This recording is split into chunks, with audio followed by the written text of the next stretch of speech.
techniques that he uses. That delay there was that I was allowing Peter to record this as well. So anyway, we're not even going to sit here and waste time on long introductions. Everybody knows Peter from social media, whether it's Instagram, Facebook, or whatever other social medias you use. But Peter is going to get right into it. We're going to start from foot movement for jumpers and lifters, and it's really subtle little things that make a huge difference. And what we're trying to do is we're going to try to eliminate time wasters. And then we're going to go into simple movements and how we can execute our lifts and our jumps. I don't know that we're going to get into throwing that much today. That's much more of a technical issue, and Peter can talk about one of the programs he has for that, and that's a longer thing that takes a bit more time. But if you can stick your lifts into an I frame, an I basically meaning that everybody's kind of compressed face to face and feet close together, as opposed to an A frame where there's a lot of room in between, you could probably get another 6 to 12 inches in your lift. Anyway, without further ado, let's get to our Irish little leprechaun, who is probably little 6'5" leprechaun, 6'4" leprechaun. Anyway, let's go, my brother. How you doing? Hey Brucey, thanks for having us. Good to connect and chat again. So looking forward to getting into it. I think the last chat we had only went for about 2.5 hours. So and who would have thought you'd talk about Lineouts for that long? But and there was things we didn't cover. So no doubt we'll be maybe not as long today, but certainly there'll be plenty of discussion. I hope for your listeners, and we'll have a good old chin wag about it too. So but yeah, look, what I'm going to do is I'm going to share my screen and get into it. And I guess, but there's a lot of various different aspects I've looked at with regards to this. I guess the best way to kind of talk about it is maybe kind of bring it back to maybe how I might approach things. Let's say from a preseason, um, and how you might kind of layer things on. So, feel free to when you're going through this to kind of see what you know you might be already at a certain stage, and then it's just about tweaking here and there, depending on where you're at with your respective seasons. But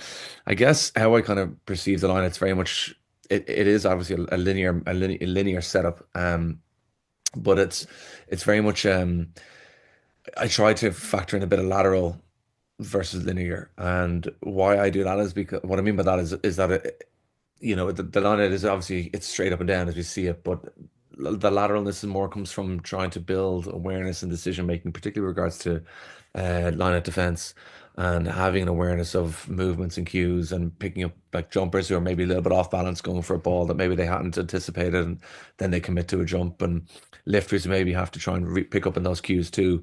So there's a bit of defensive aspect, but then there's also potentially the higher up you go where maybe you might be jumping and lifting from restarts and whatnot. So there's a bit of that. So generally, when I'm coaching with teams, I'll generally always start with this is with a school team about 4 or 5 years ago, and I'll generally always start with some sort of reaction stuff.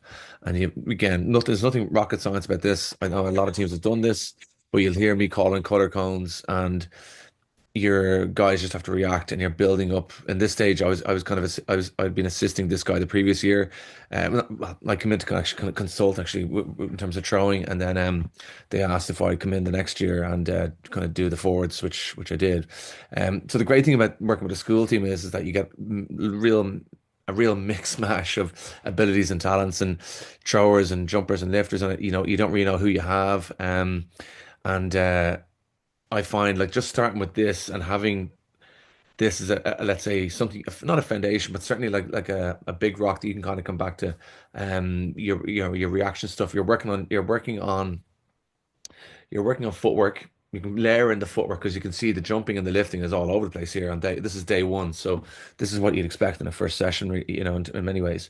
And you're looking at you're going to layer on the footwork. You're going to layer on, maybe if you want to factor in defensive setups as well. So, for example, if what I do sometimes with this is I'll say it's attack, even though the hooker doesn't know where it's going. So he's working on reaction stuff.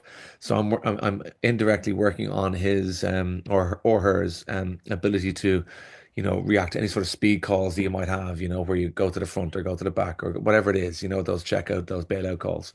So I'm challenging the hookers in that sense, and then I'm challenging the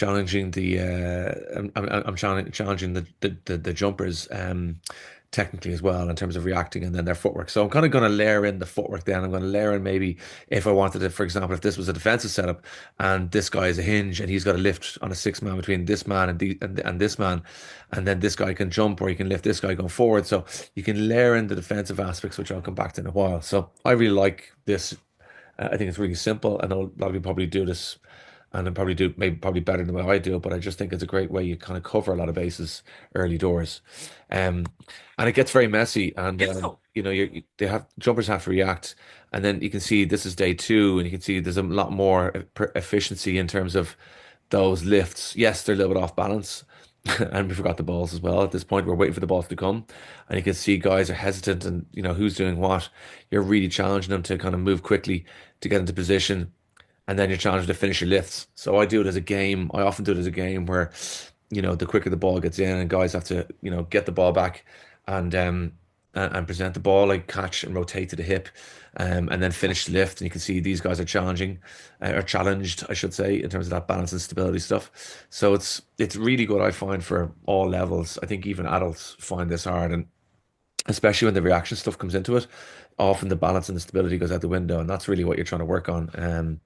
Particularly with a defensive perspective, because obviously you don't know where the ball's going defensively, but also just generally building good habits attacking wise as well. Um, so what it might look like, you might look like a pod. We have a number of various different cones, and you got to react as a pod. Again, that's a really good one for defense. To go forward, to track back and go forward as a pod. You probably don't have 10 meters to cover, but certainly you might have 5 to 10 meters. Then you can kind of build it in with two jumpers in the middle, and you're covering the same 10 meters. Maybe if it's two jumpers, you could be covering, who's doing what, and you have to quickly make decisions on who's going where, and then you might start to factor in your stances, and you go, well, are we going side on? Are we going square onto the hooker?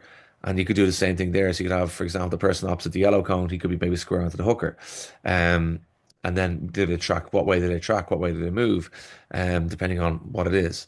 So you might start, for example, with that. And then as you kind of look to kind of build in probably more of an attack perspective, we might look to um, maybe just start with, let's say, a throw jump, where instead of them, like you see the little pyramid there. So the one that the jumper that's close to the cone that's facing the hooker, you might start with them quite close to each other, and you can have three different stances there, like a side on, a front on, and then a side on 45 or front on to the hooker as well as the back lifter there. And what you can look to do is you're quite bunched and it's a throw jump off the hooker. And then we build it, then we build the distance away, or we build the distance from the hooker or from the jumper, excuse me. And it's the same throw. Okay, so the hooker's giving the exact same throw. And then we build it even more. And now but the back lifter might be more side on. So it might look, and you could even change the jumper then to be side on too. So it's more of equal spaces, and we're all facing the opposition, and the throw is coming from the side, and we're looking at the throw. So you're really going to be challenging then the footwork aspect, which I guess I'll link in now in a little while. Um, the big thing I find, sorry, I do speak fast, I know. So I guess the thing I always look at is as I'm, You're pretty good. Don't worry about it. I'll stop you. And where I am going to ask you after you're finished with this little part of the presentation to go back to some of the basic footwork, like the Victor Matfield thing that you yeah, had, where you just turn your foot and it saves a quarter second, yeah, or keep your hands above your elbows and not hands on knees so that you're more upright. That saves a quarter second. And little things. I'm looking for all the little quarter second savers. And then maxing the lift. Obviously, when you're coaching 15 and 16-year-olds, it's difficult to do that because they don't have the upper body strength, but we can still work at that. But you're doing this is awesome. Thank you. yeah. No worries, no worries. I have the Matfield one in there, so that'll come in a little while. So yeah, we can kind of link it all in then. But I guess what if I can maybe go off on a slight tangent to a degree. Well, you are Irish. That's part of the rule. We do have a You have to story. go off on a tangent. So I remember I was coaching a rep team, no, under 18 rep pathway stuff within the Leinster pathway. This is about 9 years ago, 10 years ago, and the way it is in Leinster, they split the at under 18s. They have school players and they have club players, and the players that progress on tend to be mostly the school players.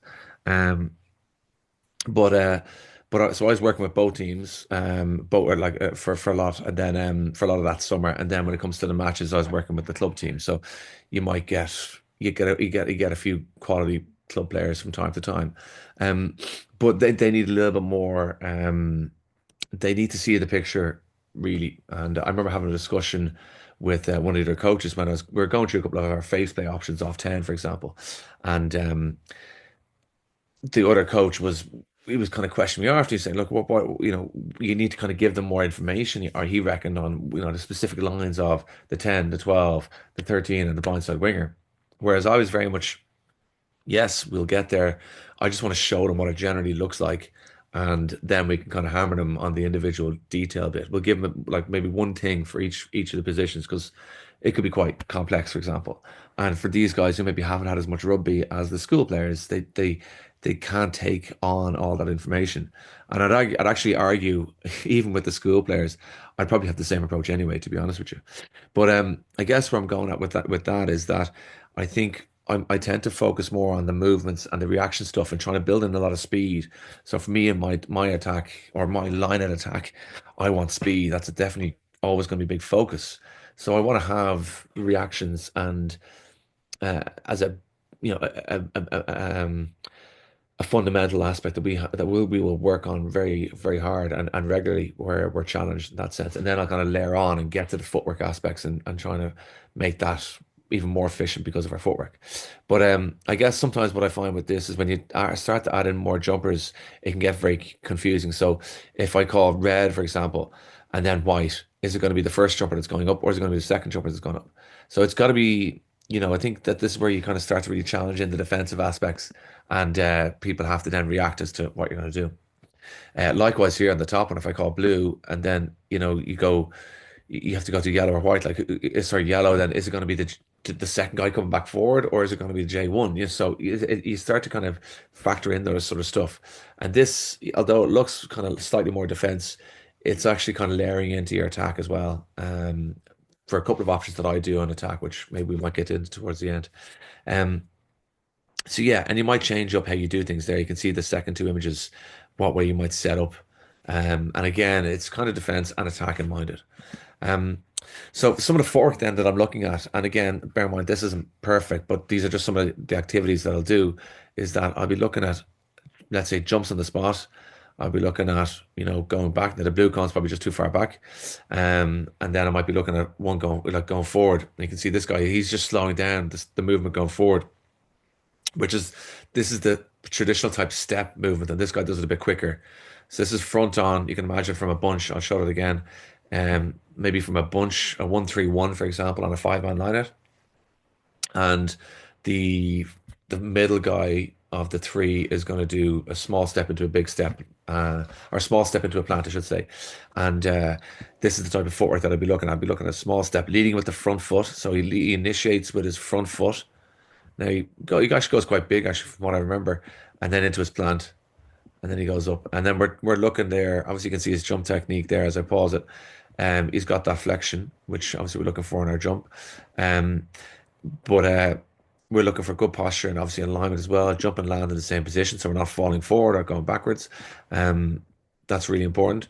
But I think what sometimes I find is sometimes they take too big of a gap here. So I'd say you could probably bring this back foot closer slightly, and that would mean that maybe he doesn't have to take such a big step because that first step you don't want to be big, you want to be short and sharp. Then you can be dynamic into the next one. Um, so I find if this gap isn't too big, that can help that. But also as well, he has to remember he's a throw jump option. Like for example, on a 1-3-1, he's a throw jump option himself, which a lot of teams might do. So you might have a walk in tempo, and if you go to a bunch or compress in the middle, you might have let's say some sort of body language like a wave or a wink or a nod, and it can be a throw jump. So it's not to forget that. But that's essentially what I'm looking at in terms of the footwork. And I want to go small step into a plant, and then when I'm going backwards, I do the same thing. I lead with the back foot. So there's this jump on the spot, a small step. Now he takes a very big step, and that's why he's under pressure to get there, and that's why he's really off balance.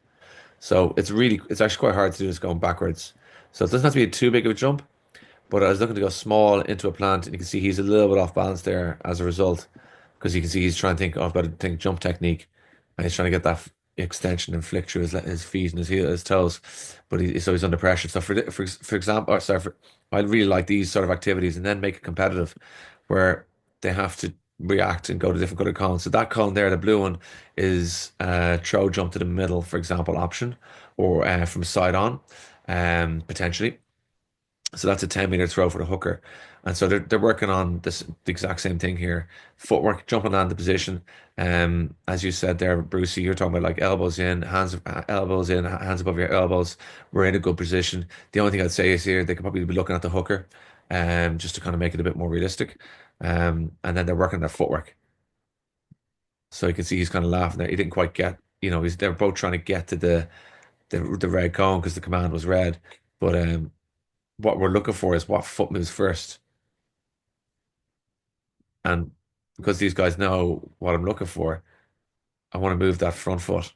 And the way I move that front foot is I have to open this foot because I'm side on. I have to open this foot and toe pointing towards me or pointing towards us, the hooker. And you can see the difference here. This man here opens up a little bit more, and that's why he's probably a fraction quicker. And he doesn't take a big step, but he takes a bigger step than this man here. So the first step, you can see he's won the race, and that's what we're trying to compare. All right, so we're looking at the comparison here of those two, and then as we move, the yellow guy, the guy on the right, does catch up, but neither of them really get to the red cone, which is what we're trying to do. We're trying to get to the red cone. So that first step, I feel if that needs to be a bit shorter to be quicker, basically, and then you can accelerate after that.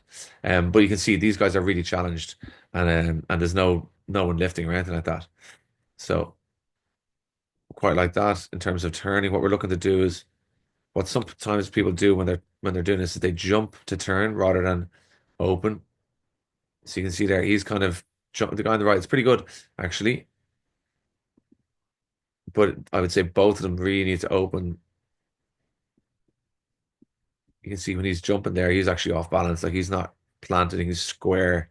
So the opening is so important to get that real efficient movement to open up that left foot, like the Victor Maxfield one, like we'll see now in a few minutes. And you can see his first movement there on the right.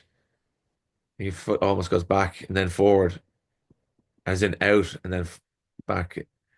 So just try and make it more efficient. Just go straight through, like the guy on the right. Like sorry, like the guy on the left.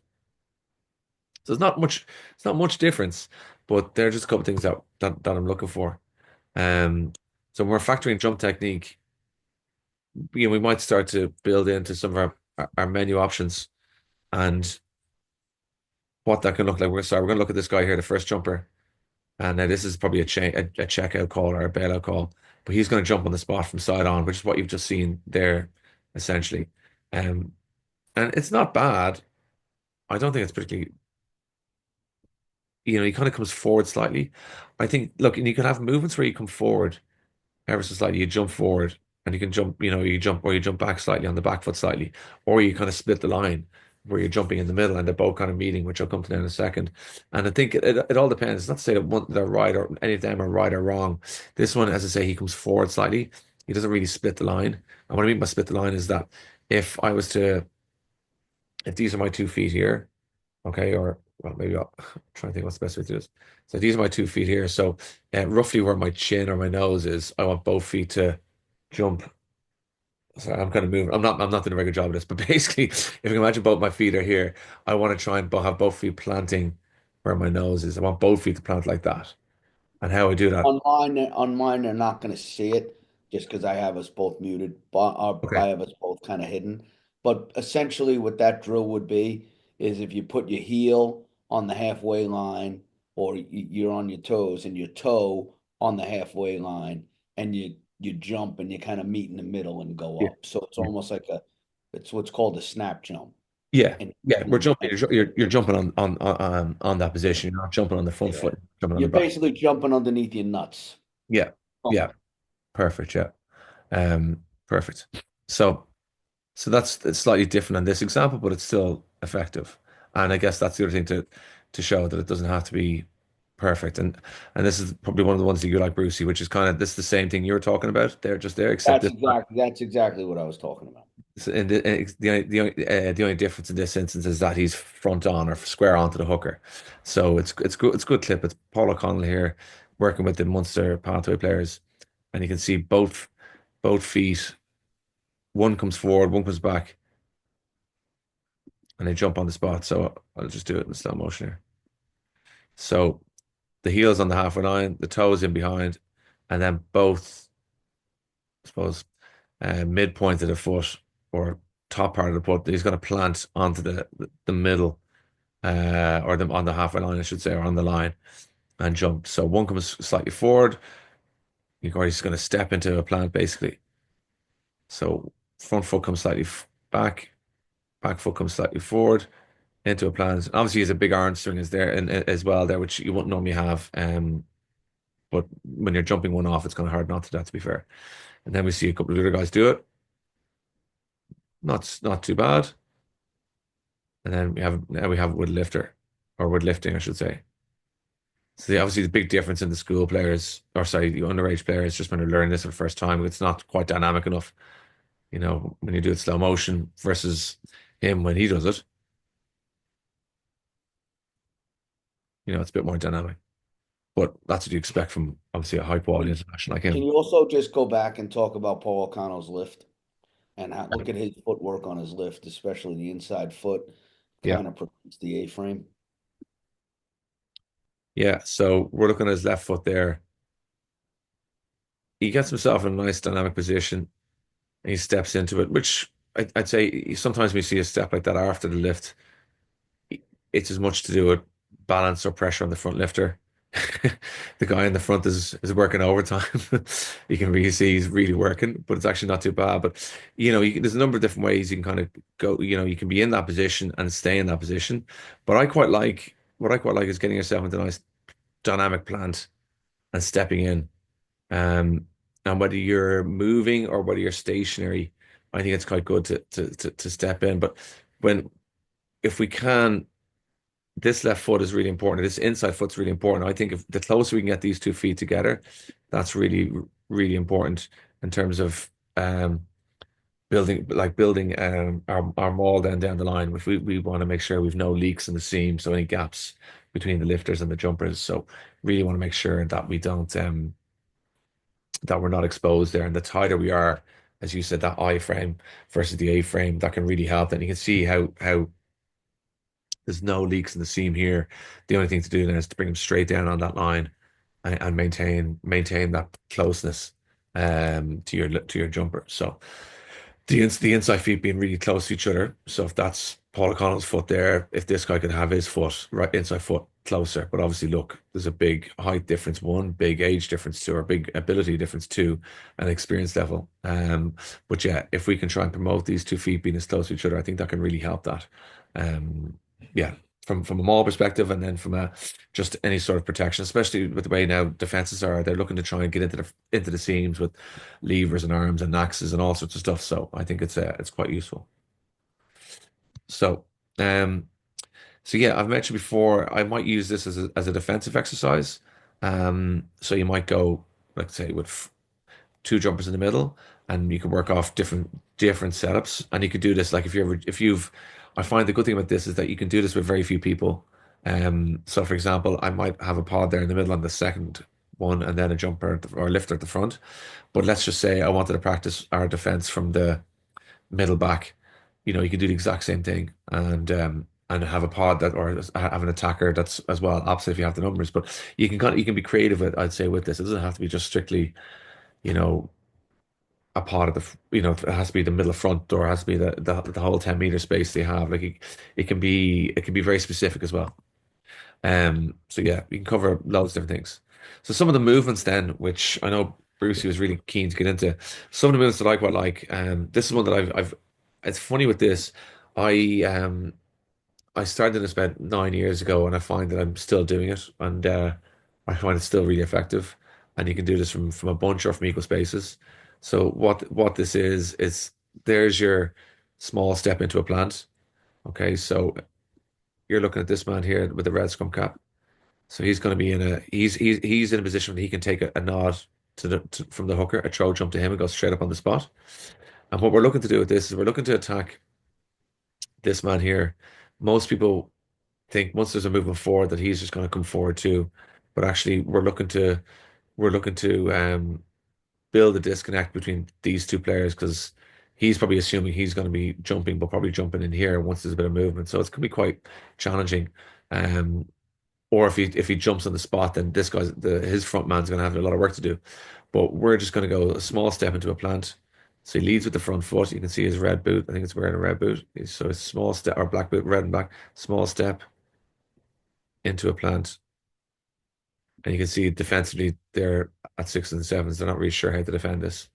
Because you can see he thinks he's got to come all the way forward, or he thinks he's got to jump there, and this man has to react as well. So it really challenges two players, and is a good option. So a little bit off balance in the throw, but or sorry, on the jumping pod, but in terms of movement, that's where we then start to factor in the small step into a big step. And that's the exact same movement, but from equal spaces. So we're looking at this guy here. That's the exact same thing. I'll do it once, then I'll bring it back.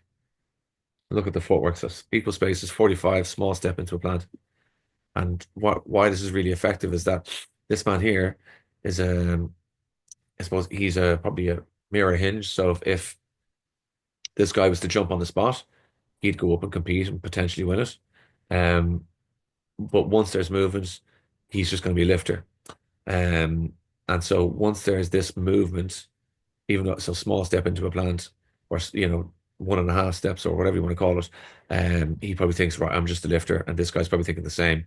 And so often it can result in a uncontested show. But if you look at the footwork here, so you're looking at the right foot, he's going to small step into a plant, and it's really effective. It challenges the back lifter, but it's really effective. Now this guy goes to compete, but he's nowhere near it. You see, beautiful. Small step into a plant. Gets up and they win the ball. So you can do it off a bunch. We can do it off equal spaces. Um, yeah, there's loads of ways you can approach it. Um, sorry. If you can go back to that first one, it's Sure.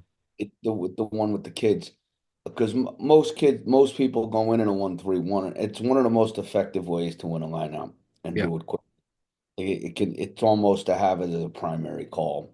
Yeah. Like if you're not going to go hot, then boom. And I would say, especially at schoolboy level, you'll probably get that 95% of the time. Yeah. 100%. Yeah. 100%.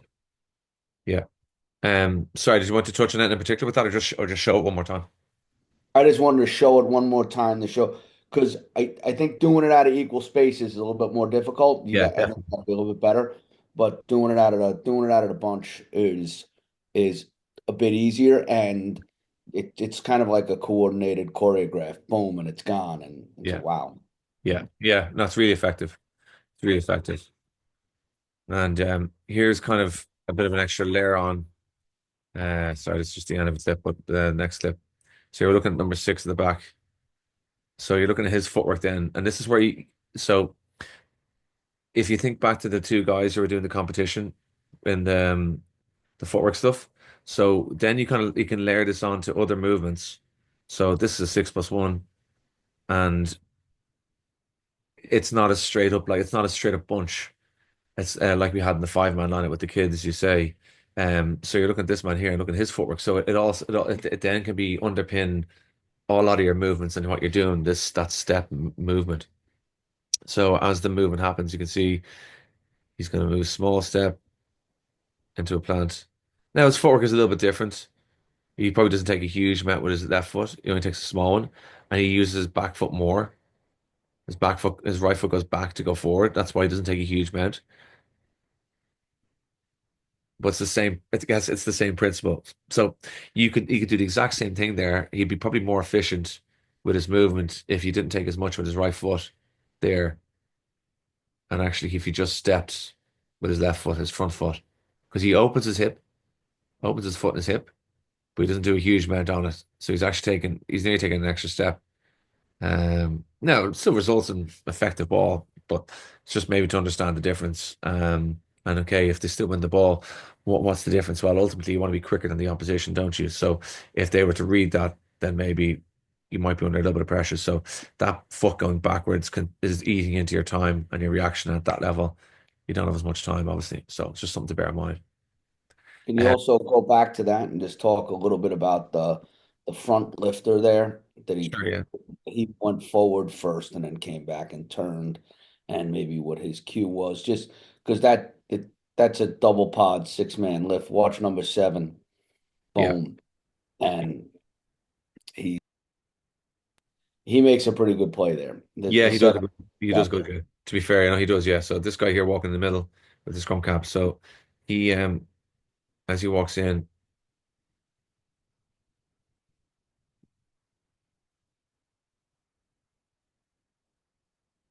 that he obviously has put a lot of weight forward there, but then he opens up his right foot. Again, I would say it could be a little bit sharper here with this, like just this bit here, like his 2 feet here, in terms of going forward, backward to go forward. But sometimes that's okay. I know we're just saying there, but from this position, he does a very good job. So with his right foot, he really squares up his inside foot dynamically. He opens up his right foot really well. So his right foot and his hip, boom. And a bit like the O'Connell one there, when we're looking at like from that position, it's almost like the catch position for like the clean and jerk and those types of movements when your feet go out into a wider catch. It's a bit like that. So he's kind of his feet go out slightly for the catch, but he really promotes like the backlifter barely it just gets there. He's a bit slow. You can see he's really chasing. You can tell by his body language, like he's like, oh sugar, I think I'm about forgetting this call. Oh, better get there. And he just finds a way. But the other guy, the front lifter, does a really good job. So he really opens that right foot, that right hip, and gets his inside foot really square around. They're a little bit off balance, probably because the backlifter wasn't quite there. And the jumper is probably chasing a little bit. But yeah, I think your front lifter does a great job to get himself in a really effective position. So yeah, that was really nice. Um, so sometimes then I like these turn movements. I often start with steps and turns, I call it. So we're going to look at this man here. Now, this is the first week we had done this. We had only introduced it that Tuesday and repped it a couple of times. But what we're looking to do on a set, this is a 7-man line out. This is about 7 years ago, 8 years ago. So it is old, but it's still the point of why I'm showing it is because I think these turn movements are really effective. Where this guy is going to turn as a front lifter, and what we're looking to do is because they're kind of not mirroring us, but they're they've got a pod here. This man here in behind the fifth man on the line is on a hinge, so he can jump or he's going to lift this guy. So we wanted to basically attack that space there. So that's why this is quite effective. But you can see his footwork isn't that efficient. We hadn't nailed it down, but he takes 2 steps basically where really we don't need to take that many. Sorry, I'll come back now. So he leads with his back foot, good, and then he takes another step. He could just plant rather than taking the extra step. So lead with the back foot. Let's lead with the foot in the direction you're going, or the closest foot in the direction you're going. So you take it. You could probably take a slight. He kind of rocks backwards. You could just take a slightly. You could. It's not the worst. Actually, it's all right. But you could really just plant on that and just go. And then if you can go off the hooker, that would make that even more efficient. So we were going off a trigger call, but we started to go off the hooker to make it really efficient. And then the movement, you're really challenging the front lifter. He does a good job actually to get himself in a decent position um, to turn, but he's got to really open up his hips as well. Sometimes I've seen people, I'll show you clips now where they can open up, going like opening up with his turning around this way, and other times when they go towards the opposition or towards the center, the middle of the gap, I should say. It can be easier sometimes if you're promoting your inside foot forward to like to rotate this way because that your hips are naturally more open.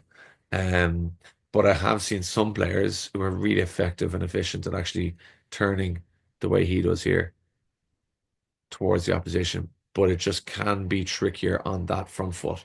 So depending on what you can do in terms of 1 foot forward, 1 foot the other foot back, um, can you really, like for example, the left foot in this instance, really open that to and get back.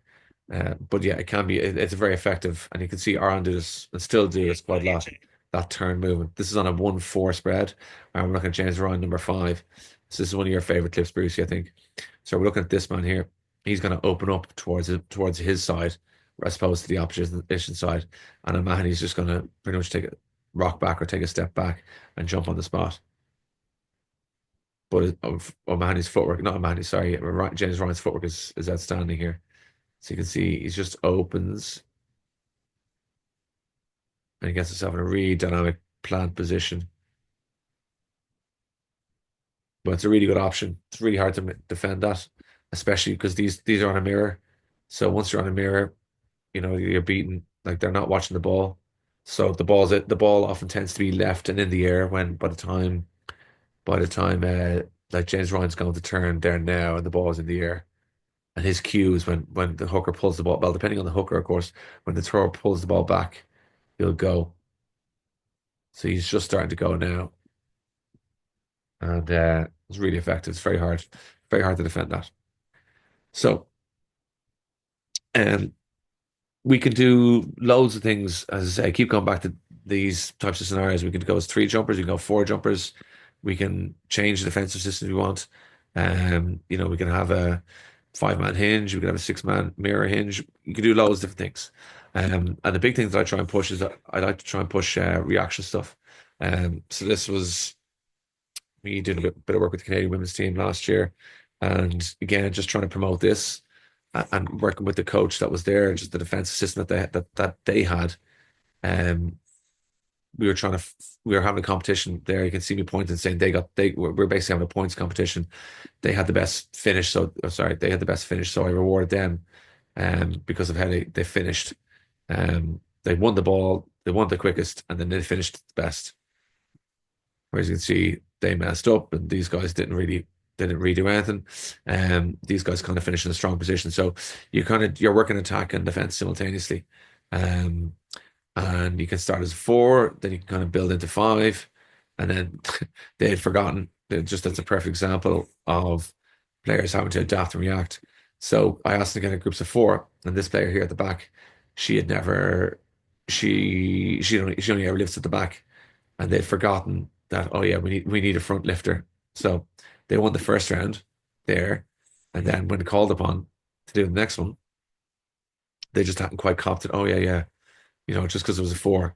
Then you could go obviously practice your 1-man lift, of course, but they were like, oh yeah, yeah, shit, I need to be in there. Anyway, so then she kind of tweaks it around and she moves to the front, and they go on. So you're kind of challenging reactions. Then you can change groups, so you can kind of build a bit of urgency and a bit of tempo into it. So they have to change what section or what grid they're on, or what step they're on or mark they're on. Um, and you're looking at all the different things we've spoken about there. We're looking at our footwork as a jumper, footwork as a lifter. We're trying to finish our lifts. Our hookers having to make decisions in terms of throwing and react. So you're kind of doing it as a bit of an attack focus, but then we can kind of layer it up and start to talk it as a defense. And I'll show you defense what I mean by that. So they were trying a defensive system where this person goes forward. I'll show you here the group now in a second. This person goes forward. It was just something they tried that day actually or that week against Spain. They played Spain in the practice game. But they were looking to, she basically defends the tempo, and as any sort of movement forward, she also covers that. But the question I threw at them, so I said that's fine. So they did that, they compete. But then if this is where the confusion, you can create good confusion, I should say. So I called the color to go front, which is what she does. And then this is where you have to make decisions then. So I then call the second cutter, which is back in the space that she started in. And in theory, it's going to be too hard for her to get back. So that next person has to come forward and jump. So just this person here, you can just see her arm in the white singlet. This person here just has to front lift this person here.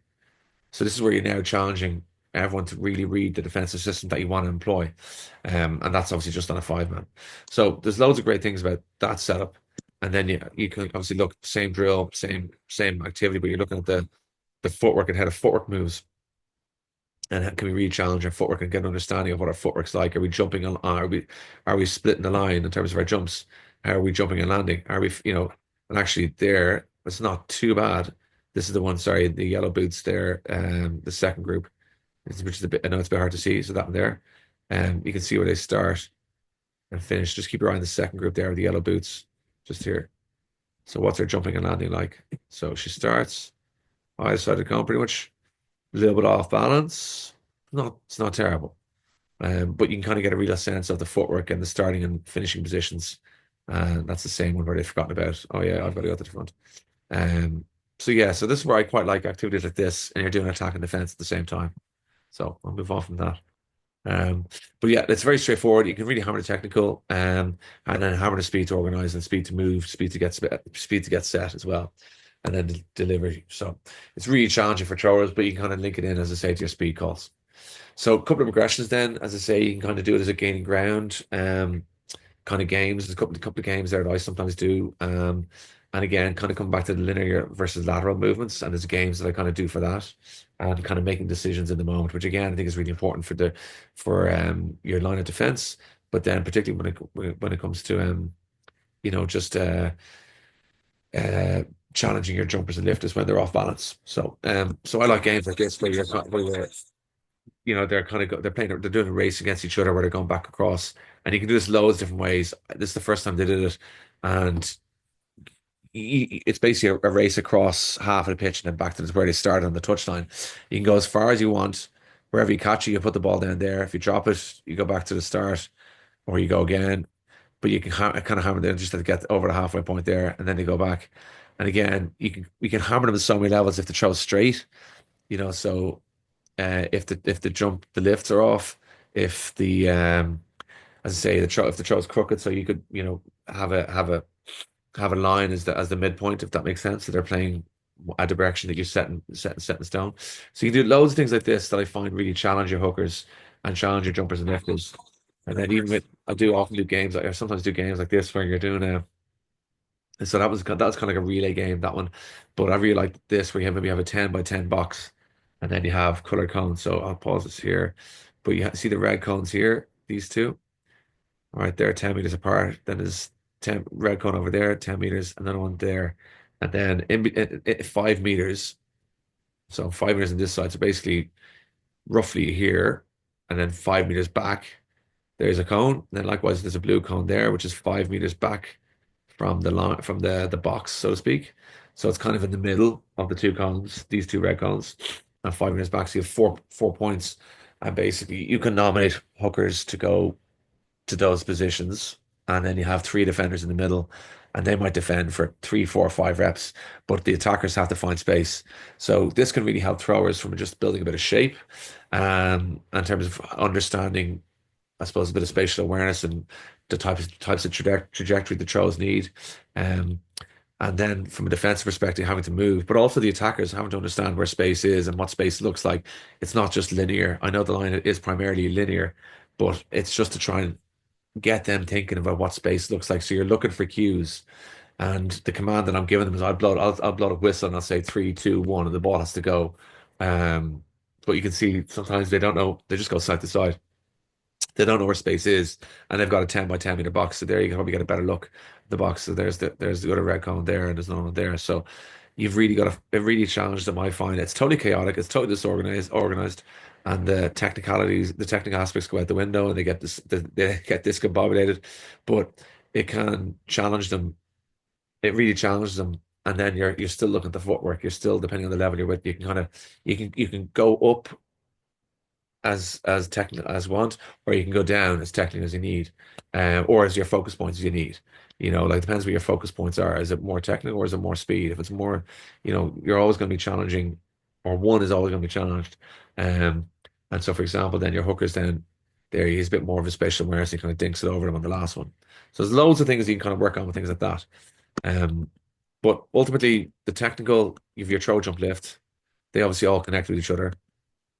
Then we're trying to build consistency for obviously our optimum performance. That's really what we're looking at, and that's not easy, but that's what we're working towards. So like when I'm looking at the line out, I've again, I'll give you another Irish story. Not well, not an Irish story, but a story. Um, a friend of mine. Well, Irish story just means not true. yeah, Okay. It's like the Irish thing. Never let the truth get in the way of a good story. absolutely, absolutely, Brucey. Um, but yeah, sorry if I'm kind of going quick. I guess the way I always look at this is that everyone can always just pause this, go back. So when I get going, I get a passion, I get into it. But um, the way I look at the line out is sorry, my story is a friend of mine, we'd often, and also a rugby coach, a good a few years older than me, but we'd be in the car and we'd be talking and about all things life, family, nonsense, and obviously rugby as well. But he once said, he asked me, was I aware of how cheese was made and had I ever come across the critical path? And I was like, oh, no, I have a clue, mate. No idea what you're talking about, even though I do like cheese.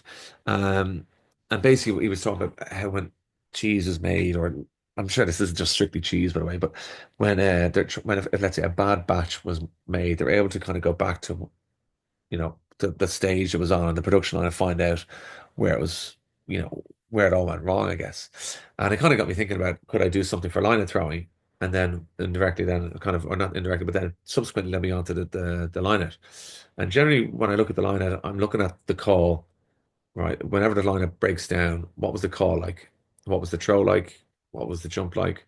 What was the lift like? How do we transition? And both whatever it is for off the top or down and pop or a maul, whatever it is.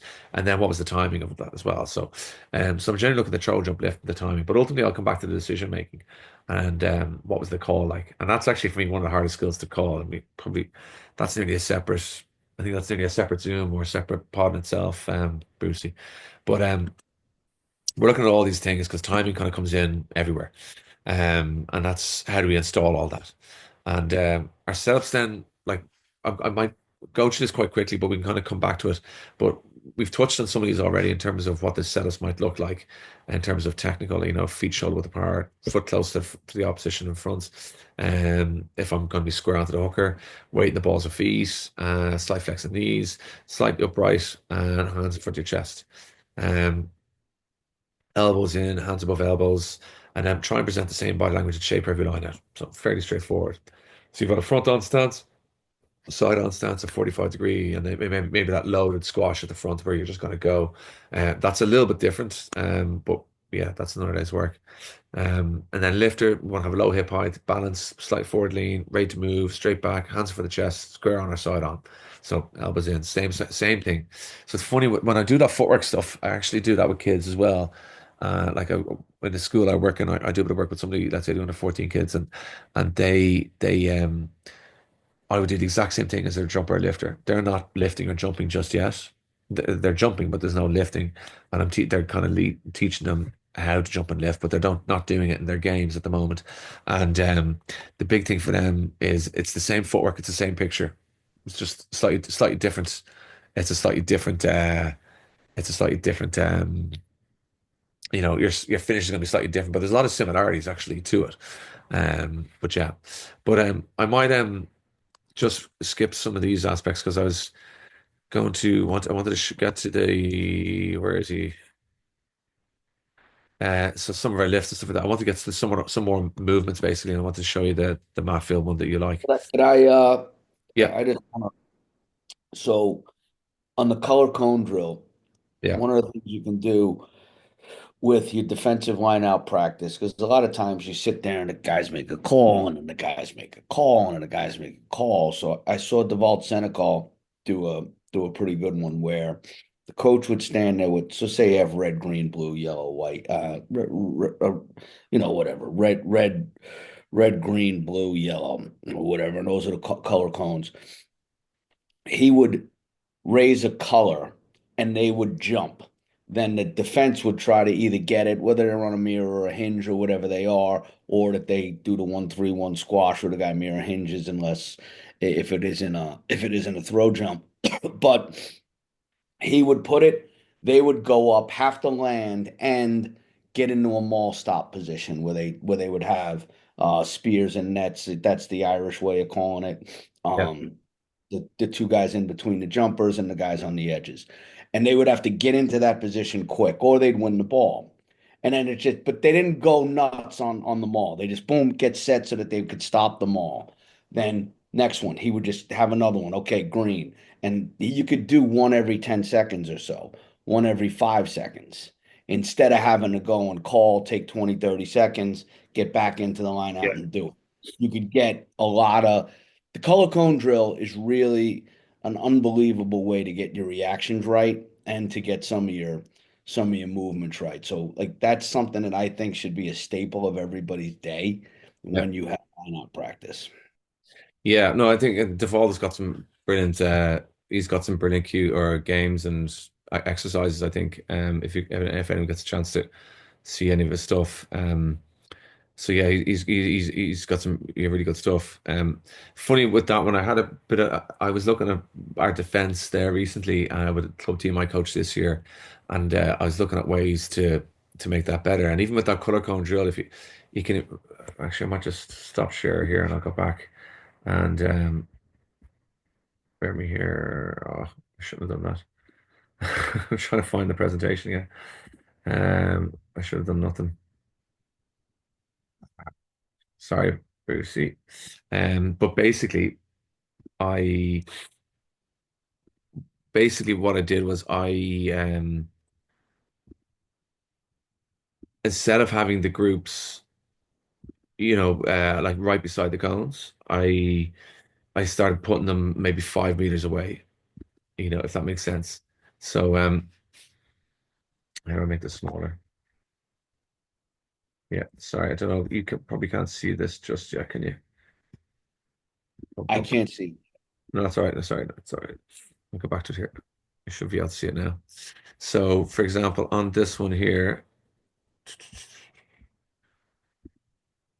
right? So when I was doing this one for a long time, I guess with some of these reaction stuff, I've done this where, like you see here, they're um they're right next to the cones. But what I started doing lately actually is I started doing it where they're 5, 7 meters away. So if you can imagine this group is defending, all right, or this group is defending, but the cones are over here, where this group is, or further than that. And so they really have to look at where they're going and try and pick up the cues. And so I think it's really useful for, rather than just thinking proximity to what's in front of you, you've got to actually have more awareness. And then you change the order of the cones around. And I think that, those types of exercises are nice little add-ons as well, to kind of make it a bit more challenging. Um, so I'll just go through a couple more movements here, and then we might just stop and reassess and see where we're at. But just one thing, and this is one of the reasons why we want to jump on the spot, whatever it is we're doing. But just look at this guy here, right? Now it works out, like it works out okay, but just look at where he starts. He's meant to jump up and land up and down in the spot. But if it looks like the challenge, how challenging it is for lifters, our lifter feet, how far away we are from each other, and we're not going to affect them on delivery and etc. So jump and land in the same spot. If we don't do that, it can really have a knock-on effect in terms of that efficiency of movement and what. It works out fine here, but I think it's just something to see the knock-on effect. But here's the split line one again. It's always good to see that, to be honest with you. I think it's nice to see it, but I'm not going to show it all again now. But um, here it is in a game, so to speak. All right, so you're looking at Sam Whitelock here. I'll play it through, and then it goes to slow motion. It's a bit more subtle on this. Sam Whitelock's one is a bit more subtle than the Paul O'Connell in terms of his feet aren't as staggered, but there is still that movement where that back foot comes forward slightly and the inside foot comes back slightly. Um, so that's a split. It's the side one I showed you already. That monster one. Here's a 45-degree one. So we're going to look at pink five. So he's going to jump on the line or jump on the spot, I should say. Equal spaces. Okay, I do it in slow motion as well. So he opens up that right foot. So the key thing, he's opening up the inside foot here, or the right foot in this instance, and that helps open him, give him a better chance to get into a plant position.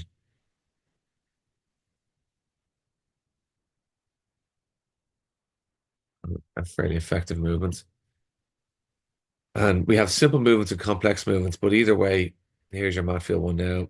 Either way, like I showed you with the clip where the French was a Grenoble, I think, where he jumps back. That wasn't a very complex movement. That's the same type of principle, that small step into a plant. It's the same thing here. Okay, what he's looking at is he's looking to open that front foot. You can see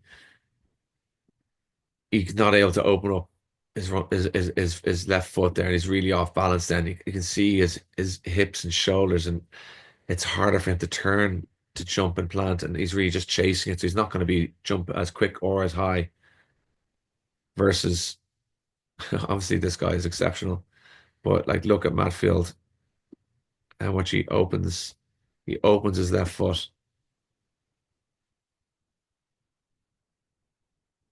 The difference that makes then versus doesn't open.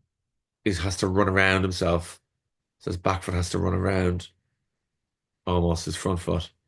It makes it so much untidier or inefficient versus opening, planting. Now, obviously, you could argue jumping up onto a box, that's not very reflective, from a lineup perspective, but you're building a bit of, you're working on that explosive and, whatnot. But it's that first bit that's the really important bit as opposed to the second bit. I know some people don't like it for that reason, jumping up onto a box. Like, obviously, you jump up and down normally, but I think there's still merits to it.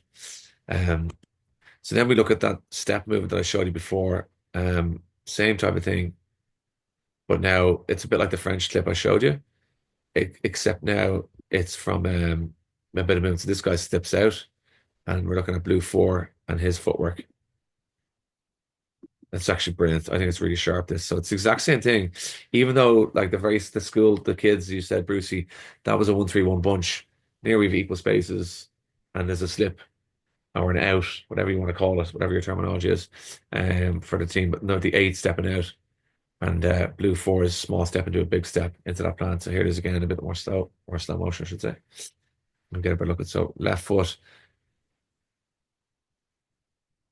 goes first, small plant, really sharp, efficient.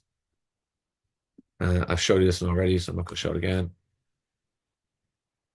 Sorry, I'm trying not to show it again, but somehow managed to.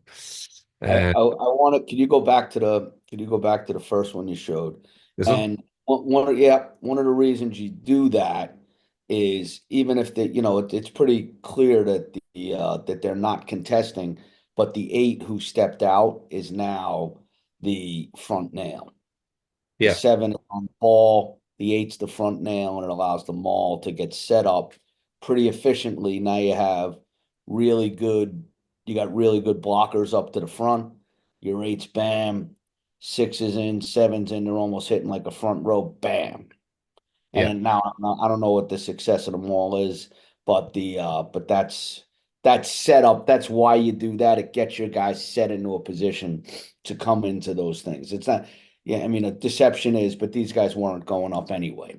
yeah. But it got them moving. They had to move, and making those guys move makes it pretty good.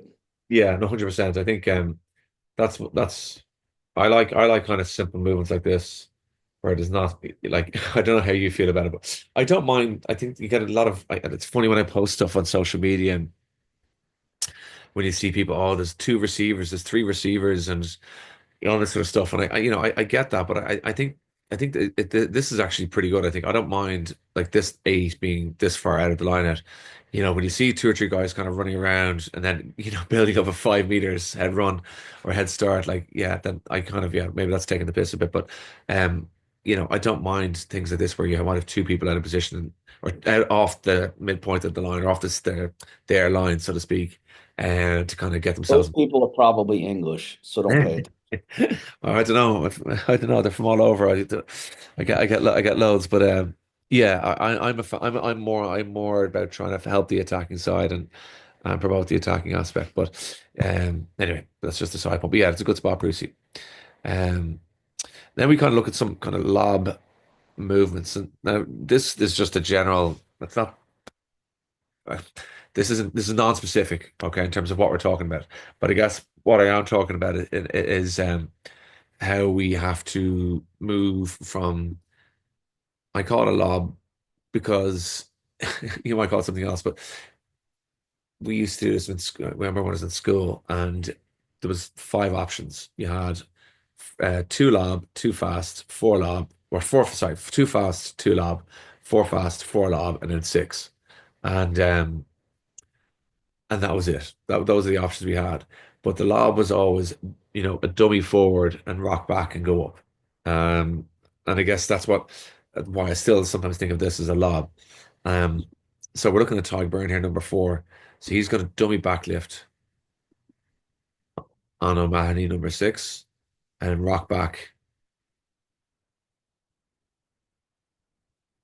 and go. Now he can jump on the spot where his back foot is. So when he jumps, he can jump on the spot with his back foot there, but he actually takes an extra step and there. Sometimes it could be an extra step beyond that too.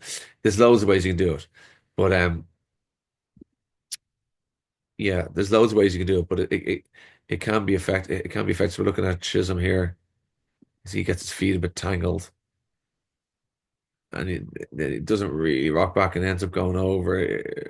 Just just because of I reckon he gets his feet caught, he gets his feet tangled, and the backlifter kind of gets on top of him, so it's just not clean and crisp. I think I don't like he kind of does a little funny step before he moves or as he moves, and it's not tidy basically, and you know it goes well. They kind of get the ball, but it goes a bit awry. So there's that option, which it could be as a backlifter, and then there's maybe sometimes see it from a squash, where the squash just dummy back and then go, and that's back as almost like a three stepper. I think that again, they're good options to bring in. And here we see another where this Matfield is going to pop out. Not Matfield, sorry, Etzebeth is going to pop out, and then this guy's going to go back. It's one kind of big step into a plant. So some of it has similarities to what I've shown already, and then others it's slightly different. Here's another squash option where Ireland will do a squash at the front and then go back.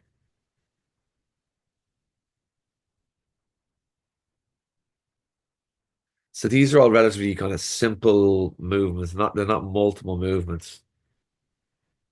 Let's see them now.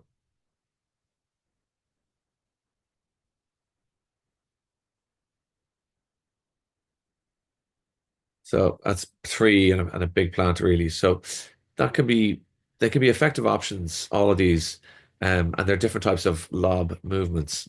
Um, but what I sometimes gravitate towards is I look at right, well, going back to my footwork here, that same movement I do going forward. So you have the option to jump up and down the spot. You can go forward and then you can go backwards. So we're still looking at the same thing here, essentially. And why I like this is that all of a sudden, when it comes to building your Maul, then you can have a lot of options without changing a huge amount. So I like that step forward. We can walk in equal spaces and go wherever one, two, or three, or wherever. If once you go to a bunch, we can hit the middle guy. You can do a step forward, you can do a step back, and so you still the same. The plus one is still hitting on the ball, and then the two bookends are still hitting as your nails or wedges, whatever you want to call them, then or pincers, whatever. In the second line, so all of a sudden you can do a lot of different options. So I'll show you this already, but we're starting from this basis and remembering this movement here, and then we're going to maybe think, well, can I do the same movement going backwards? Okay, lovely. Let's have a look at that. And sorry, I showed you that one there. I'll just skip on. Um, sorry, no. Let's just. So here's the same movement going backwards, basically, and it can be a really good option against teams who are kind of man watching and not watching the ball, and as if they're watching the attack as opposed to the hooker, you see they're watching the movement. You can often beat them. Now, obviously, a club team, it's always going to look a bit patchier, but or amateur, I should say. But we're leading with the back foot here, and I know this isn't the best view, but I'm going to give you a better view of it now in a second. So it's a small step into a plant. The one that where the guy who did the footwork stuff was a bit off balance, and it gives you. what I like is that it gives you the you now all of a sudden have four options that you can maul from, and anyway, I like mauling between 7.5 meters and 12.5 meters because you still open up the blind side, and there's still that consistency of who's of personnel hitting where they're hitting, in terms of roles. And it just builds a lot of consistency, I think, and you can really ramp up the speed aspect too with that. So this is what the footwork would look like, I should say. So look at the guy in the orange bib. He's going to lead with his back foot into a plant. Now this is from that wasn't a 5 man, that was a 6 man. We're doing looking to do a little wrap play, but the footwork is the exact same principle. So this lob type movement, it can be a fast throw as well, by the way. I just call it a lob because of um it can throw with shape as well. So I know obviously there's some technical things that can be improved on. Now we're looking at the number 8 here, same sort of thing here from a bunch. And he actually gets his feet a bit, he set himself, he got his feet a bit convoluted. He ends up going forward to go backwards. Look now. It still works out fine. I actually score a try off this. Um, we can see his back foot there. You'll just see it come forward. Now he had missed the kind of the previous 2 weeks, and he was the line of caller. He had missed the previous 2 weeks though through injury. But it does just open up that space. And my point is now you now have the same people plus one front man, back man, and you're not throwing at 12 more than 12.5 meters, so your hookers aren't being really stretched. So I quite like those options. Um, I'll just show you another one here. It's the same sort of thing. So that's the same option there. So he goes to a bunch, leads with his back foot into a plant. And again, now obviously we didn't maul off this one, but you get the idea. So, um, That was a pretty good throw too, because a lot yeah, of times, because if the thrower tries to throw a bullet, a lot of times those guys will go up and intercept it. yeah, The yeah. other team. I'm It's a bit, colorblind. it's a bit more of a shapier throw, definitely. So yeah, I'll show you again. Yeah, no, that's nice. Um, and let me see. There's a couple more. I was going to show you. It's just going to show you just different setups and stuff like that. Like, I mean, you can do a lot of the same movements regardless of the setup. Um, and this is same sort of thing here. I'll just show you this from a lifting perspective. Now, I just got another lifting clip I want to show you now in a sec. But this that lob movement. So there's the lob movement, but this time you could look at the below 5 and just look at his footwork. So he dummies forward, then he rocks. He's going to rock back onto this back foot, but he doesn't take an extra step. He kind of just jumps on that spot. So there's like a dummy forward, he rocks back and just jumps on the spot. Some versus some of the other movements that I showed you, and it can go. It can if we're not. I'm not as much a fan of dumming with the outside foot. I prefer to dumb with the inside foot personally, but that can be a harder thing depending on your setup and what your stance you're doing and all that. But I prefer to dummy because I just think it closes your shoulders a bit more and you look like you're selling the fact that you're a lifter more so. But this just gets a bit convoluted and messy and ends up being called crooked in the end. Because, again, I just think it lends itself to a bit more instability sometimes if you go with the inside foot. I prefer to go back outside foot. Or sorry, the inside to the midpoint of the line. Foot in So the some tunnel. classes are like that. Say again? Right. Dummy with the foot in the tunnel, Yeah, and then yeah, yeah, back on. exactly. Tunnel. That's a great word. Tunnel.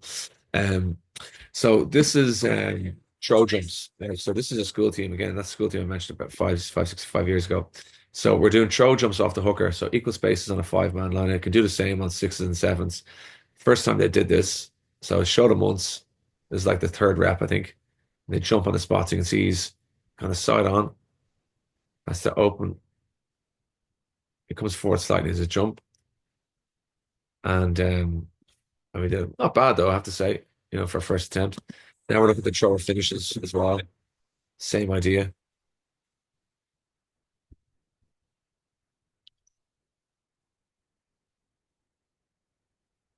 So they go off the hooker. So the left is a good example. Just as to bring the ball to his hip. Yeah, he is slightly on the way up. So maybe we can, but still not too bad in terms of first time. And then 2 days later, doing it in a match. So red scrum cap here we're looking at. So again, why is this good? Because, well, they defend, they from equal spaces, they kind of give us a bit of space, and then they're looking at the man. So the ball is going to beat them. Right? They're not going to come close to this because the ball is going to beat them.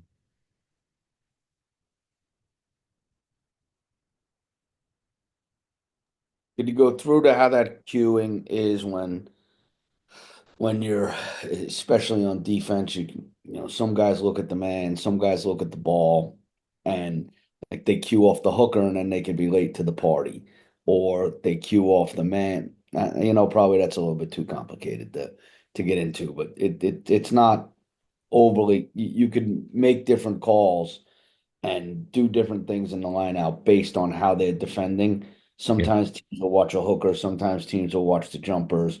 Sometimes, you kind of look at what they're doing and then you do what is it that they don't want to see and just give them a steady diet of it. Yeah. So do you want to talk about from an attack perspective? Yeah, you can talk about it from an attack perspective and a defense perspective. Yeah, talk about it. Like if you're cool to talk about it, talk about it. Yeah, yeah, no, 100%. Yeah, so I guess when we approached this game, we knew they were kind of a decent line-out team. Um, but yeah, they basically, there was a lot of man watching and mirroring, like they mirror quite hard. So often if this guy was just on a hinge, which sometimes you find, I don't have a clip of it, but I can probably dig one out if you want in a few minutes. But um, often you find if you have two jumpers and this third person in the line and it's just a lifter and then they really compress the middle and the front. But what I'll do is I'll open up the line up more where where we basically have we'll make it like a 1-1-3. So we'll go with a 1-1-3 setup and that will therefore force the that hinge um into an uncomfortable position essentially. And it can make a very, I suppose, make a very challenging form. Um see if I can dig out an example actually, seeing as you mentioned it there. Might not be able to get it just now. Yeah, actually I can. So I'm just going to stop sharing that and then I'll come back to this clip. Don't worry about it. We can get to that. That's not we can get to it at the end if we want to, Yeah, cool. Yeah, because the no. 1-1-3 is No. actually an awesome setup and go through your presentation. You did a lot of work to put this together. I'm not gonna. I've been jerking you around a little bit. Don't be silly. No, that's what it's for, mate. Um, that's the you're like no, it's good. It's no problem. But yeah, look, essentially, right, what I'm thinking is if they're man watching here, well, what do we have to be? What are the options that we have? So we have at this point of the season, we have a nod, we've walk in tempo. So when these guys walk in equal spaces, we can go straight away. So these three men know we can go one, two, or three, and they can go up on the spot. But this against a decent team that can be a little bit harder, especially if it's not quick, if they're organized and we don't have the element of speed. So then our next option is right. We go into a bunch, or we'd go into a bunch and we'll do that step forward. We also had a turn going backwards, and then we had a slip turn, which I haven't got to yet. I'll show you now in a few minutes. And we had another option as well. So we didn't have a lot of options. But then I brought in this trigger movement, or I call it trigger, because the hooker's pulling the trigger essentially.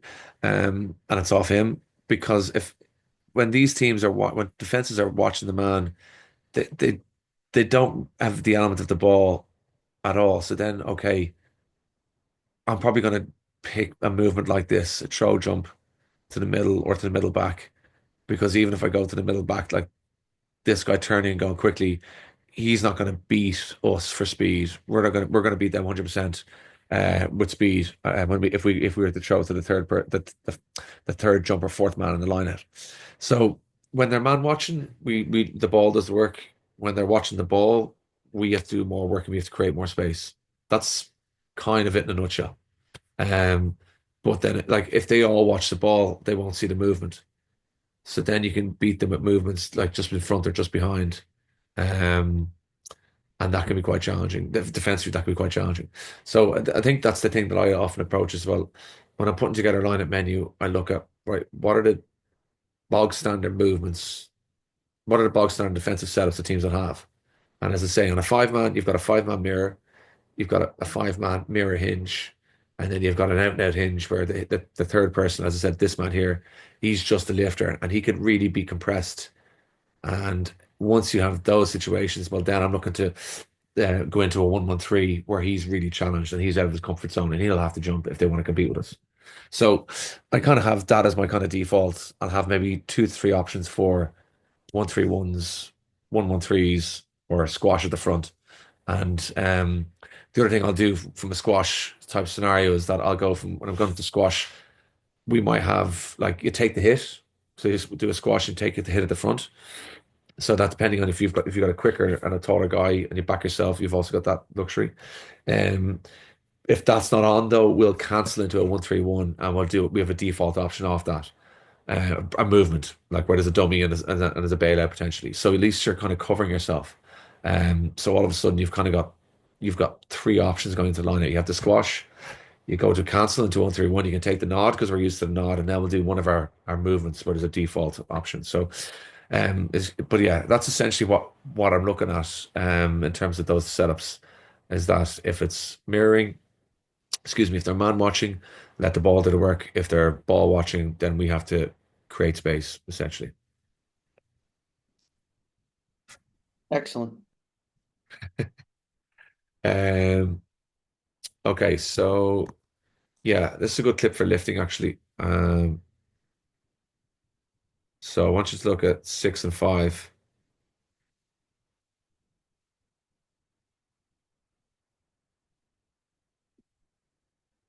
Okay, so blue 5 in particular, really.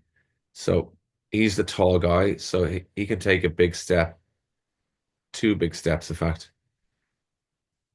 So takes a step, opens his foot, plants, and swings his inside foot or his foot into the tunnel, as you say. And he's in a really dynamic position there. Now, his backlift doesn't quite get as close. So there's a nice little contrast, but it's still pretty effective. But he travels low, swings dynamic, extends up, and it's going to be hard for that seam to be broken. And he gets put under pressure, but he was actually looking to take out. They actually score off this, so he was actually looking to take out a couple of defenders. That was pre-planned. Um, I might have to get a battery now in a second. So if I have to nip out in a second, I might have to charge my device. Um, but yeah, but yeah, I quite like that footwork. I think it's Want to good. walk to another area? Say again? You want to just walk to another area of the house and just plug it in? Yeah, well, I Because just you're not on, we can't see you. right. So you can't see me either on mine. We can't see anything. We can only see your screen. Okay, cool. Well, So if you give me a yeah, second, I'm cool. yeah, you give me 2 seconds. I'm just gonna. Walk to another area Yeah. and I'll speak a little bit about Peter. Peter also has a Patreon account, so you can get some really unbelievable content from his Patreon account. He is on Instagram, he's on Facebook, and he also does private coaching, and you can set up little sessions with Pete that he can help you in where you're at, whether it's a senior men's team or a high school team or a women's Premier League team, or there's a lot of things. Like the line out is the attacking platform. When you really look at the game, and I know we spend a lot of time on scrum strikes and stuff, but most teams don't handle the ball that much in their own half. They tend to kick it out of there. So most of your attacking opportunities are going to come from lineouts in the opposition half. So if we take a look at a game, say almost all of your almost all of your access to the opposition goal line inside of 30 yards or 40 yards is going to be from a line out. They seldom will drop the ball. They'll seldom play the ball enough to have drops. You'll get a penalty. Boom, you kick the touch. Now you have a line out. You'll have them under pressure, like you may kick off deep. They'll kick it out. Now you'll have a line out. You may get a inside your half, you're kicking and they leave kick space and then knock into a 50-22. Now you have a line out. And or you have them under pressure, you have them on the ropes and they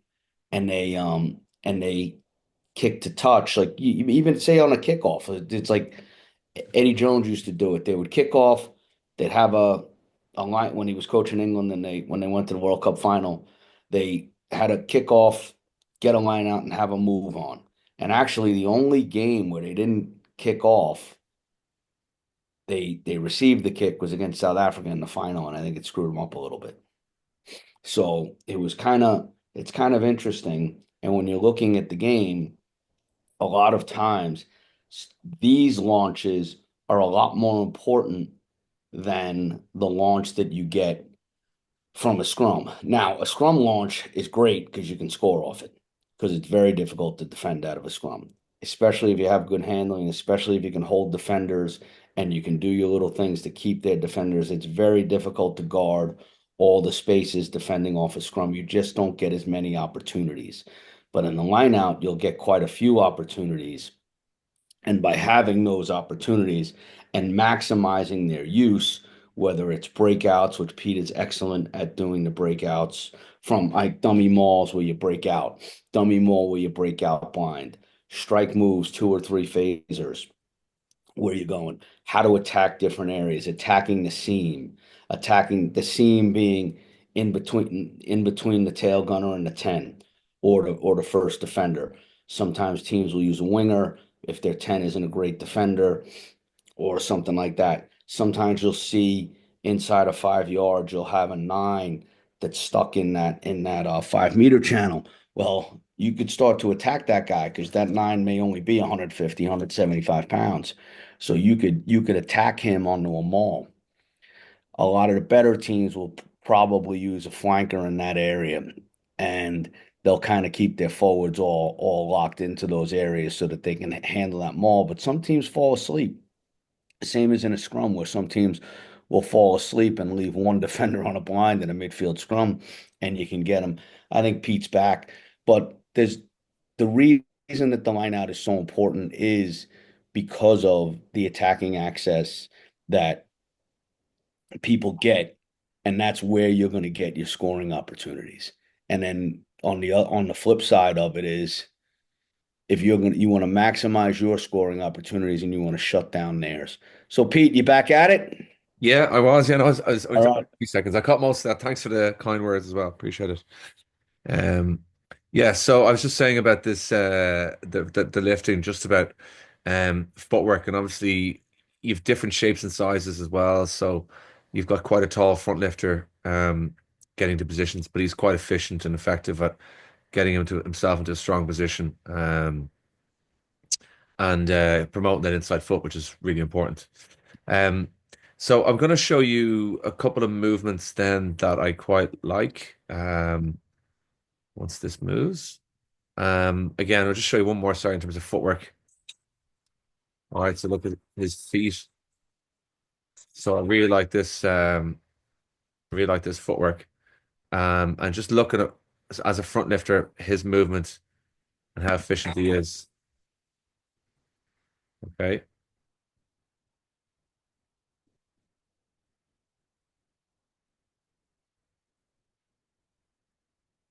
I know his front foot goes back to go forward, sorry, he goes forward to go backwards, but he's really dynamic, and that's probably why it's probably why he's still really good. But that movement there forward just means he can't quite get square. He's at a bit of an angle there, not a huge angle, but he's not as closed off as he'd like to be. But it's still incredibly sharp. and very, very good. Do you So think they're meant to have that little short dummy just to hold that the front lifter of the opposition? yeah, yeah, I yeah, don't. no, definitely. I think that's definitely a possibility, Brucey. Um, I think what makes me think no is that it seems to be like it's just off the hooker. I think, yeah. And I remember thinking about the four, like actually, as you look at the throw, it doesn't look the best. You doesn't look to be flying the May West, does it? When you see it there, it's in and out. Yeah, I think that's definitely a possibility. Um, because he's going off the hooker, I was thinking maybe it's more of a throw jump, but is he looking to dummy first? Yeah, possibly, possibly. Um, it might be, it works quite well if he does that. I think it's a nice little. It just holds him a little bit, but I think they're trying to beat them anyway for speed with the throw jump. I suppose there's actually just going back to what you said there, second. Um, Here's a good example of man watching 45-ish, but he's kind of man watching. He's watching this guy and this guy. And then as we play on, like no one's watching the ball, so the ball does the hard work. So I think, yeah, maybe Brucey. Yeah, maybe. You're probably right at that. I don't think they put that much detail into it. Uh, Well, but yeah, and I think some teams definitely do. I think if we look at it, even just but just the lifting, even what I'm saying there about whether I'm right or wrong about the back foot, his front foot, he doesn't quite get closed off there. Like he's a bit more open, I guess is my point in terms of his shoulders and his lifting position. Um, but it's still class. Do you know what I mean? It's still really, really good. Like that looks like it's pretty much an eye lift there, eye frame, as you say, almost max height. And yeah, it's pretty good, I'd say. I think we'd take that all day the week we could get it, wouldn't we? yeah, I'd be, Um, yeah, I'd be exactly. pretty happy with that. So look, I guess ultimately footwork is the key for me. And as we need to, like as you call it, more complex movements, um, I don't I necessarily. would say, can we just the complex movements are just layered on top of simple movements. You have a little slip, Yeah, that's more complex. Then there's a slip turn, that's a little bit more complex. It's if you're not good at the skills, then having all this, you're just really not like you really have to be good at the skill of the lift and the jump and the stick and the lift and the landing the lift. And yeah, then the rest of it comes a lot easier. yeah, If you try to do everything half-assed, then you're really not going to have an effective line out, or you're not going to have an effective line out against a good team. yeah. No, I think that's a great point, Brucey.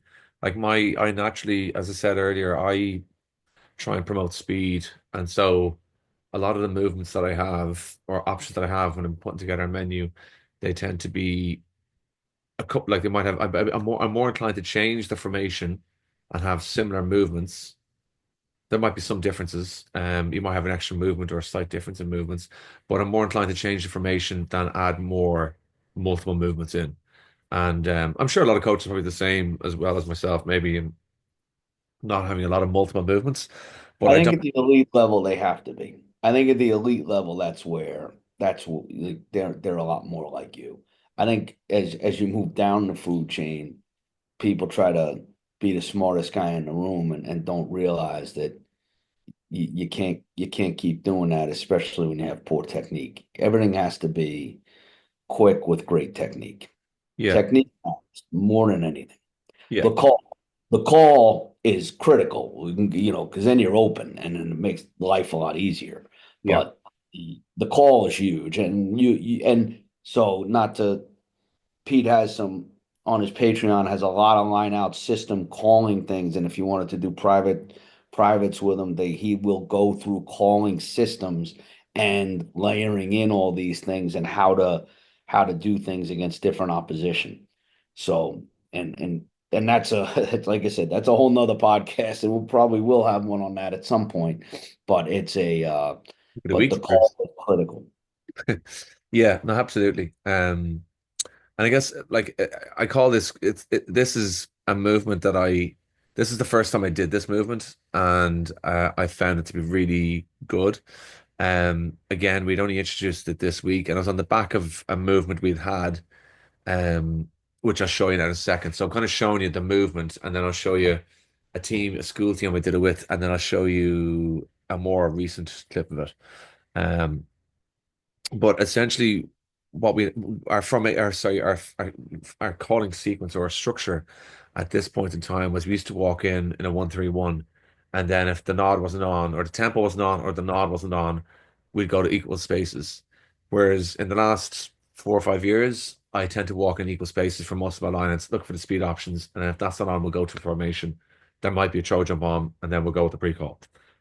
So it's kind of reversing it a little bit. But sorry, just to show you what it looks like. So basically, we go to equal spaces, and then we dummy back to the middle, and we have a little slip play where the first jumper, this man here, is going to dummy front lift and slip round. So on a snap call or a trigger call, so he'll dummy front lift, they'll come through, and this movement was a movement that we had already in our locker. So we just added an extra layer in. So what some teams do is they'll get the front man the line to loop round. But I thought that was taking more time. So I saved this man 2 meters of work. And what this team do is they defensively they actually chased very hard to the front. But we're exposing this guy here, the hinge or a mirror hinge, because he was now being challenged to turn.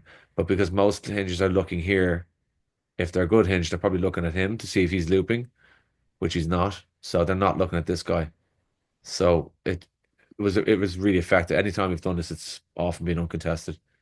So we actually built up a good maul, and we actually scored two phases off that down the line. But anyway, that's down the line. But anyway, this is with a school team, and I'll come back to this. I'll show you a couple of training tips with these guys. But I know it's a bit hard to imagine to see this. So this is the school team I mentioned, but same thing from equal spaces, and it's a pre-call. Again, uncontested throw. Where timing was a little bit off. First game they'd done this, so the time was a little bit off, but built some good maul pressure. So this is the movement I mentioned. This is what the default, sorry, this is what the original movement was.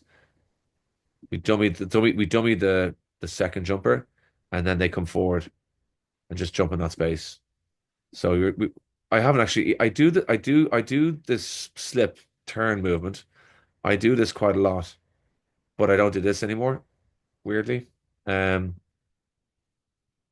just but a lot. Yeah, that's how it kind of started. Basically, it was an extra layer on that movement. Um, so it doesn't matter what it's called, but that's essentially what it was. And then we looked to bring in the turn, so to speak. But I thought it's interesting, leave just again going back to the school team. This is them learning the slip movement, and you just get so many things wrong technically in terms of jumping and lifting and all sorts. It just looks horrendous. You look at the hands, feet positioning, timing, um, you know.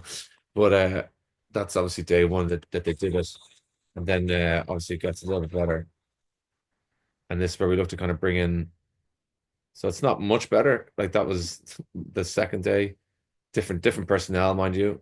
Like the best jumper we had, or yeah, our main jumper, but the same two lifters.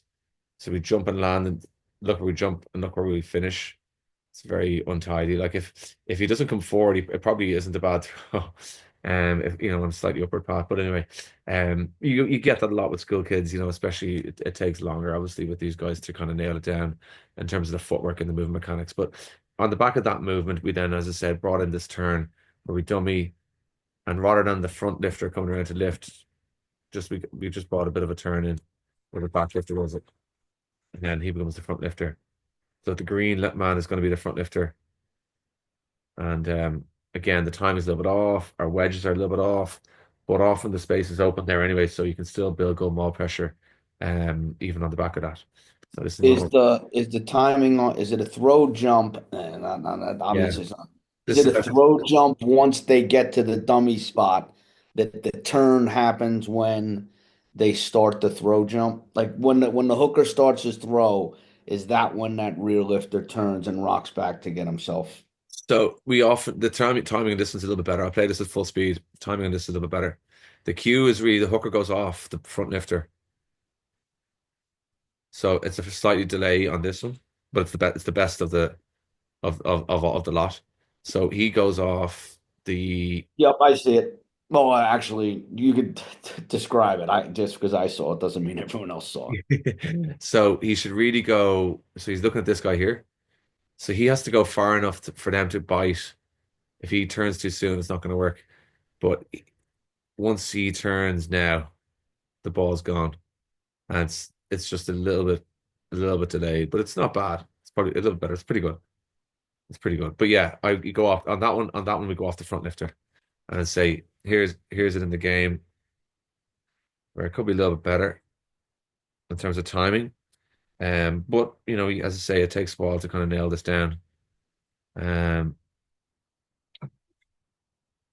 he just waits. He's waiting too long, to be honest with you. You can see there when we're say we're going off the front lifter. I know it's hard, maybe it's hard to zoom in on that, but the front lifter's turned now, and now he's lifting.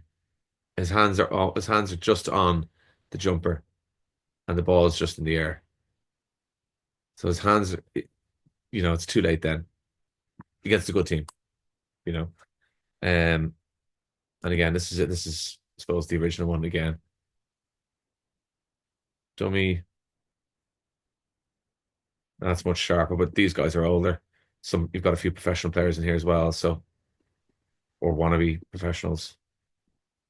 So it's a bit sharper in that sense.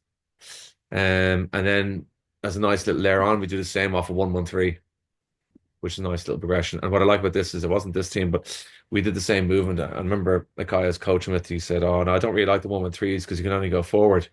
And I said, "Well, we'll see about that." And then we were playing them 2 weeks. We coached together in a school team, but we coached against each other for club teams. And so we did the same thing on 113, but this is the 131, but we could you could do the same on a 113, which I'll try to dig out if I can, if you're interested. But yeah, that's pretty much it for the moment, Brucey. Well, Peter, thank you very much. Greatly appreciate it.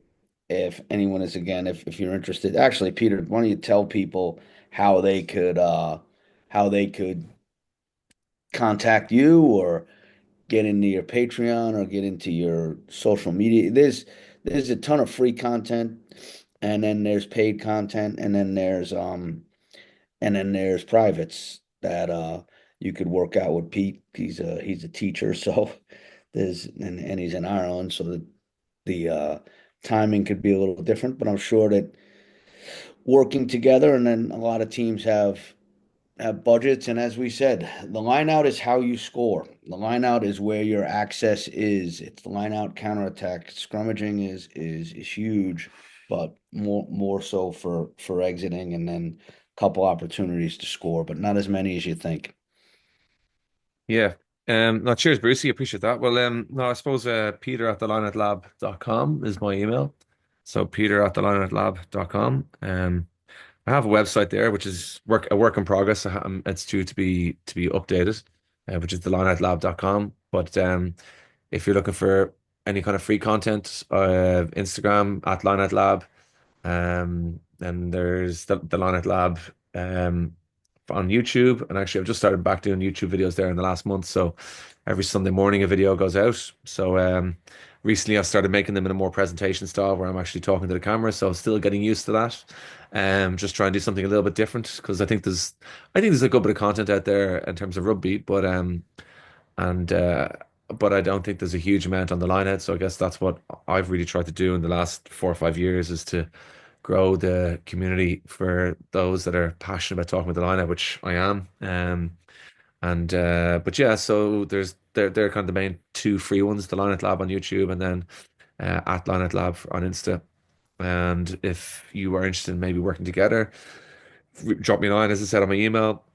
And then I also have the Patreon subscription service. So yeah, Lineout Lab or the Lineout Lab, or sorry, at Lineout Lab for Patreon. So that's where I'll put out weekly content. And if you're looking for a bit more work, I have some people where put together let's say monthly lectures or coaching lectures every month, which can be technical, they can be detailed, they can be discussion based, or the next level down is the weekly content. So it tends to be, if you want more information, it tends to depending what tier you're on, the more stuff you're getting basically. So it goes up. You get what the previous tier was on plus more essentially, like a lot of those Patreon things. But yeah, I do. I really enjoy it. Kind of, it's.